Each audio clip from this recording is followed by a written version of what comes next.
Welcome to Daily Red Devil. Lots and lots to discuss on the show this morning. But before we get into that, please do me a small favour.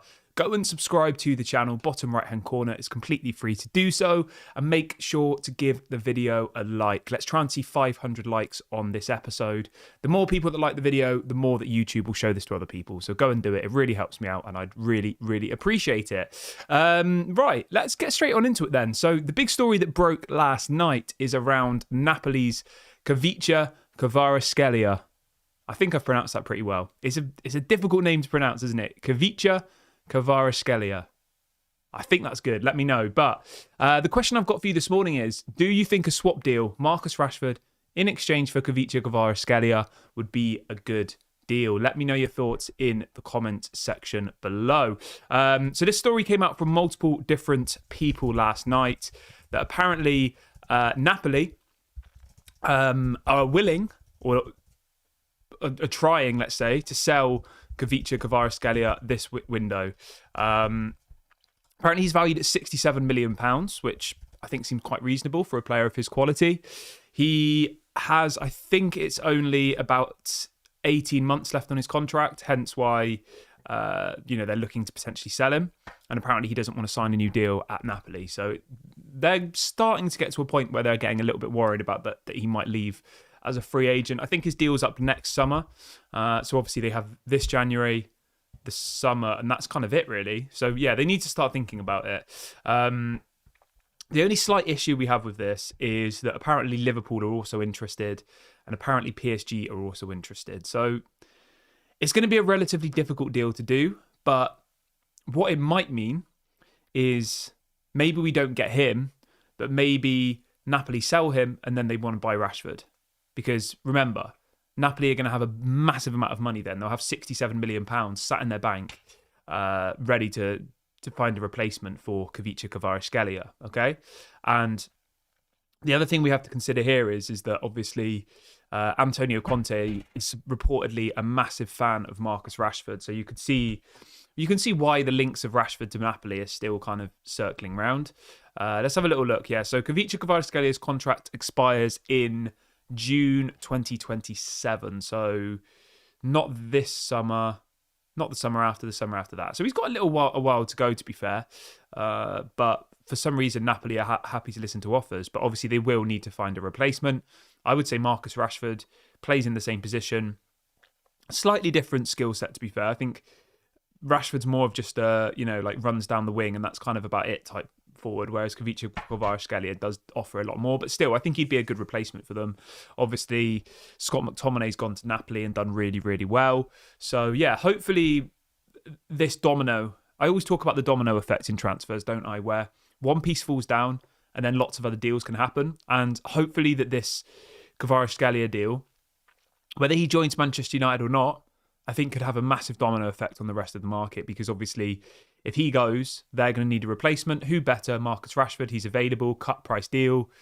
Rashford might even leave on a permanent to Napoli then. Obviously, we reported a couple of days ago that Marcus Rashford's brother, and who is also his agent, was in Italy over the last couple of days, meeting up with Juventus, meeting up with AC Milan, and meeting up with other Italian clubs, discussing terms over a deal this January. So Rashford is definitely going to go. At the moment, he's in a very fortunate position, Marcus Rashford. You know, he's got multiple different clubs who are looking at him, and he's going to be able to pick effectively which one he wants to go to, which is, that's great for him, isn't it? That he can decide on wherever he would like to go. But yeah, let's move over to Marcus Rashford really quickly. So at the moment, there are Napoli, Juventus, Dortmund, Inter Milan. Some people are saying Como, which is that team that have just got the massive investment. I think they're supposedly the richest club in the world, Italian team. And then there's also a shock team that's just entered the mix, and that's West Ham. Apparently West Ham have held talks with Manchester United over a potential deal for Marcus Rashford. Obviously, Graham Potter's just been announced as the new West Ham manager.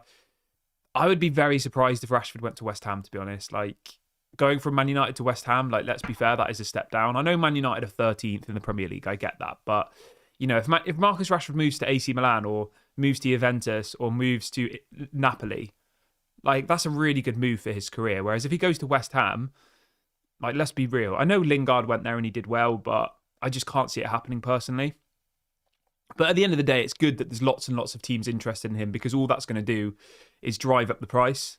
You know, if you've got 5 or 6 teams who are all desperate to sign him, then, hopefully we'll get a better deal here. So let's hope. We've got, 20 days left of the window?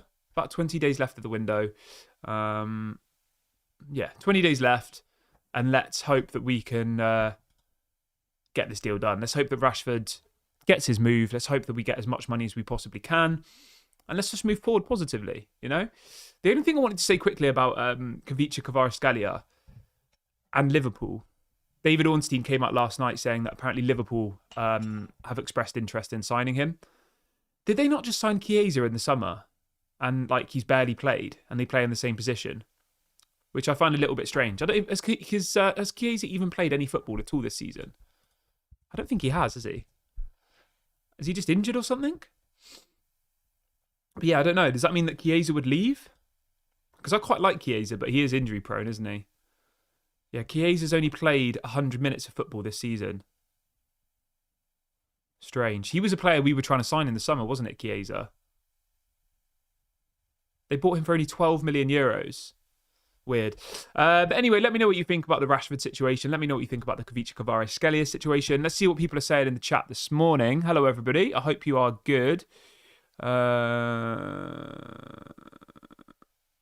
Ginge says, I think he'll go to PSG. We haven't got any money. It's possible. I mean, the report that came out yesterday said that apparently Napoli want Rashford and we want Khvicha Kvaratskhelia, so maybe a swap deal could happen. That's kind of what we're talking about. But the likelihood of it happening, I think, is probably quite small. And as I said, I think the more likely option is that Khvicha Kvaratskhelia leaves Napoli and then Napoli want to sign a new winger. Who better than Marcus Rashford, you know? So it might not be like a swap deal as such, but it might end up being that Rashford goes to Napoli. So that's one to keep an eye on. Let's see what else we got. Joe says, if Khvicha Kvaratskhelia is genuinely available, I would sell any of our players to buy him. Wow. Yeah, he is very talented, isn't he? I saw some people on Twitter yesterday saying, oh, look at his stats. He's no better than Rashford. But I think stats can kind of shadow a player's actual true attributes sometimes. Do you know what I mean? Like, if you're a striker and you don't score goals, then obviously that's a concern. But some attacking players, their first thought is to bring others into the game or to create space for others, you know? And I think Khvicha Kvaratskhelia is one of those types of players. Whereas Rashford is someone who just gets the ball and shoots, you know? Like, he's not somebody who creates space for others. He's not somebody who tries to bring others into the game. It's the same with Ahmad. Like, you know, Ahmad's been our best player this season, right? But then you'll get a rival fan being like, oh, he scored like 3 goals this season and you think he's world class, you know? Yeah, so Ahmad in the Premier League has scored 3 goals. And people and then you get rival fans like, why are you hyping up Ahmad? He's only got 3 goals. But then you have to look at his overall performance, you know? And I think Khvicha Kvaratskhelia is a similar type player where his overall game is elite. Yes, he might not score a goal every single game, but that might be because he's in a goal-scoring opportunity and he'd rather pass it to someone else, or, you know, he's one of those types of players. So, yeah. But let's talk about Amad Diallo really, really quickly, because it has been confirmed now. We did report this a couple of days ago, but obviously it has now been 100% confirmed that Amad Diallo has signed his new contract as a Manchester United player. The deal is until 2030, so it's a 5-year, well, the summer of 2030, so a 5.5-year contract. Wages, I'm still trying to find out what the wages are. So let me just have a little look if there's been any. Let me have a little sip of my water. Everyone who's just joined the video, if you could do me a small favour as well and make sure to subscribe, bottom right-hand corner, and drop a like on the video. We're trying to get to 500 likes on this episode, to do that right now. Let me just have a little sip of my water. Let's have a look. I'm trying to see if we can find out how much his wages are. It was reported a couple of days ago that it'd be somewhere around £100,000 a week, but that hasn't been confirmed yet. Yeah, I don't know. It doesn't actually say at the moment how much what his wages are, but from what I've heard, apparently it would be around £100,000 a week. Let's have a look. We've got one story here. 120 grand a week Amad Diallo's on. And I think for me, right, this whole Kobbie Mainoo situation, Kobbie Mainoo should be earning around that same bracket of money, 120 grand a week. You know, there was this report saying that he wanted 200 grand a week, and I don't think Kobbie Mainoo is a 200 grand a week player and Amad's a 120 grand a week player, to be honest. So I think if we can agree a deal with Mainoo for around 120k a week, I'll be very happy. I think that would be very fair. And that would then mean that once we've got rid of the people like Antony, Rashford, Casemiro, etc., our wage bill will be so much smaller than it is at the moment. Because at the moment it is a problem. You know, obviously Sancho's still on our wage bill as well at the moment because he's on loan. You've got Eriksen on the wage bill, he's going. You've got Lindelof on the wage bill, he's going in the summer. You know, there's some quite big earners at the club still. Lindelof 120k a week, Eriksen 150k a week, Sancho 150k a week. Those three will be going in the summer, 100%. Casemiro 350k a week, he'll be going. Antony 200k a week, he'll be going. Like, Man United could be saving anywhere between 30 and 80 million this summer by getting rid of players and bringing in younger, hungrier players on smaller contracts. So you can see where the money needs to come from. And I would hope that this window will be the beginning of that. You know, this window will be where Casemiro goes, Rashford goes, Antony maybe goes out on loan, etc., etc. So yeah, I think a little bit more positive times are coming in relation to the finances, but at the moment it is a bit of a mess. Natty says, why is PSR so much of a problem for us? He says, why is PSR so much of a problem for us? Anybody is doing business. The thing is, right, I don't think it's a case of PSR being a problem. I think it's a case of cash flow at the moment. And it's a case of Man United don't have the money. I think there is some wriggle room to spend some money, but they don't have the money to spend. That's the point. And Jim Ratcliffe isn't willing to put more money into the club at the moment because he's already put in quite a lot, hasn't he? But that's all just gone towards... that's just gone towards like the training facilities and stuff. So... Ant says, I think 120k is a little bit too high for Amad, personally. I'd have preferred 90k base salary with 30 to 40k in bonuses. I hear you, mate. I do. But at the same time, Casemiro's on 350k a week. So if you're Amad Diallo and you're negotiating a new contract and you've got Casemiro on 350k a week, I think 120k a week for Amad is fair. Do you know what I mean? Like that's the problem that we have at the moment. And I've said this before. It's very difficult to negotiate fair contracts with young players because Amad will be sat there saying, I play every single week. I'm getting goals. I'm getting assists. I'm contributing. I want to be paid a fair wage. Casemiro's on 350k. I should be on at least 100. Do you know what I mean? So what you're saying is true. 90k a week would probably be a bit more realistic, but it's impossible for Man United to negotiate that low of a deal when you've got people like Casemiro, Rashford and Bruno all on over 300k a week. You know, Rashford doesn't even play. He doesn't even train properly. Casemiro's just sat on the bench every game. You know what I mean? Like, it's annoying, but hopefully by this time next year, these players will be gone and we'll have a fresh, clean slate and we can kind of, start planning for the future. Morgan says we should have a 4-tier wage system, 50k, 100k, 150k and 200k.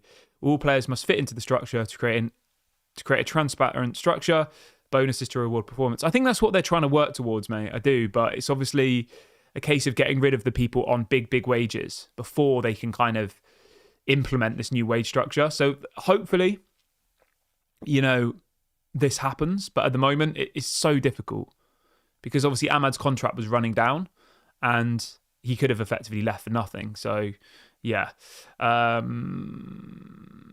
Somebody's saying that Real Madrid scammed us. Yeah, I mean, they scammed us, but it's our own recruitment department who were stupid enough to pay that money for Casemiro, you know? Somebody says, who do you think United will sell this window? I think obviously Casemiro will go. We'll talk about him in a minute. I think Rashford will probably leave on loan, and I think that will probably be...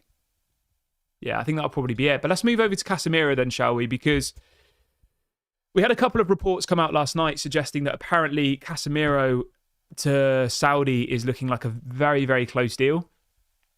Obviously we know that Ronaldo wants to bring Casemiro reportedly to Al Nassr.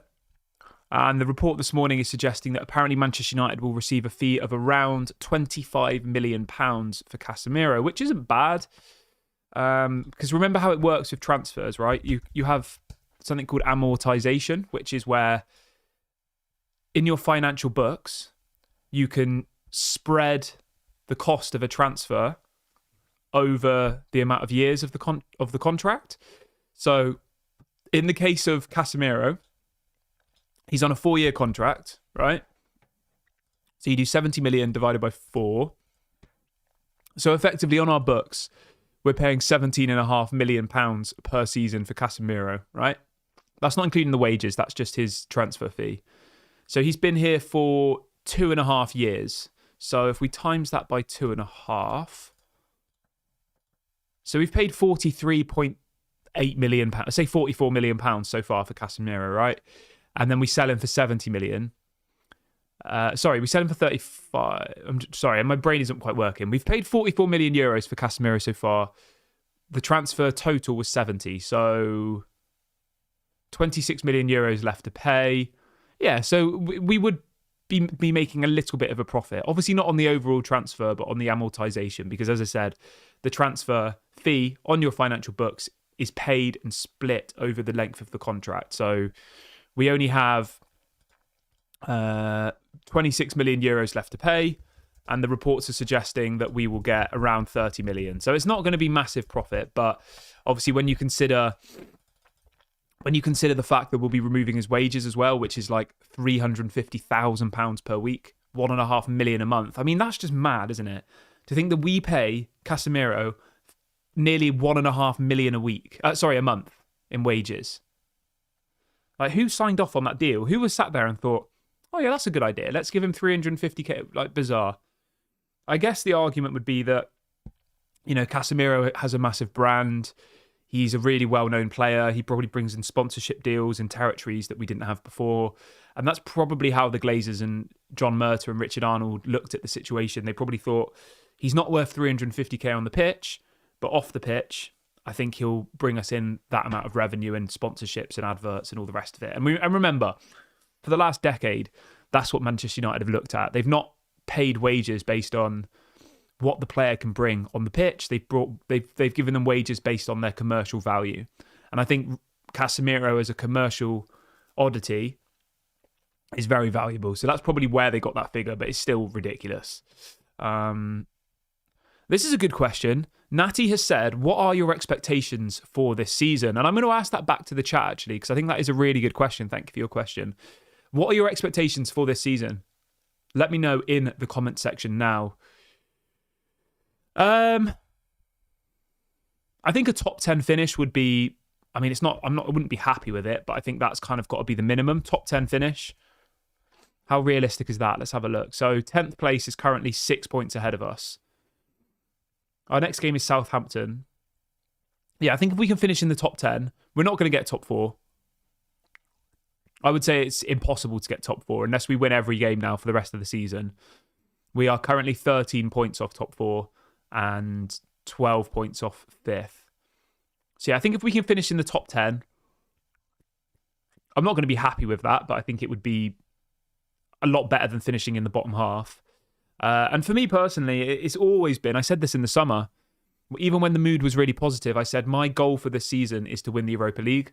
That was under Erik Ten Hag, though, to be fair. You know, I said the natural development for Ten Hag would be to win a European trophy. So, yeah, if I was Man United, if I was Ruben Amorim, all of my focus now would be on the Europa League. I think that has to be the priority.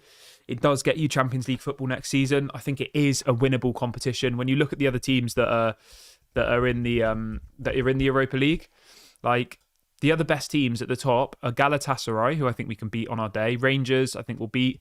Frankfurt, obviously they've been doing really well, but it looks like their best player, Mamouche, is going to Man City. And then the other teams at the top are Lyon, Anderlecht, Athletic Bilbao and Lazio. I mean, on our day, I would expect us to be able to beat those teams. I know we're not very good at the moment, but if our form starts to pick up throughout the season, I would be relatively confident playing most of those teams in the Europa League at the moment, you know? And then when you go further down the table, it's teams like AZ Alkmaar, Midtjylland, and remember the teams don't drop down from the Champions League anymore, do they? So whoever's in the Europa League now, that's going to be the potential hardest team we could play. So, yeah, that's got to be our goal for the season, to win the Europa League. And when you actually think about it, if we finish in the top 10 of the group stage, we'll go straight into the round of 16. So we'd only have to play to get to the final 2 games in the round of 16, 2 games in the quarterfinal, 2 games in the semi-final. So it's pretty much 6 more games after the group stage and you're in the final, which isn't that much, is it? 3 games home and away, but 6 football matches in total. So I think it's realistic. I think it's doable. I think, the Premier League is gone. We're not going to finish in the top 4. We're not going to finish in the top 6, I don't think. We're not going to get relegated, I doubt. I think the likelihood of that happening is very small. Like when you look at our next few fixtures in the Premier League, I mean, if we were to lose to Southampton, is it this weekend? Next weekend? Then maybe we would get relegated. Who knows? But let's have a look. So let's have a look at Man United's fixtures quickly. So we got Southampton at home on Thursday next week. And then we've got Brighton at home on Sunday next week. I mean, if we can pick up 2 wins there, I know people are probably sat there thinking we could lose both those games, but if we could win both of those games, yeah, so we'll wait and see. But yeah, my expectation is top 10 and win the Europa League. I'd be happy with that. So, yeah. But let me know what you guys think. What's your expectation for today? Let's have a look. What else have we got in the chat today? Let's have a little look. Some people are saying they want to win the FA Cup and the Europa League. Others are saying they don't care about the league anymore, just win the Europa League. Ant says that his expectations are just to improve and be more consistent. Fair enough. I think that's probably quite realistic.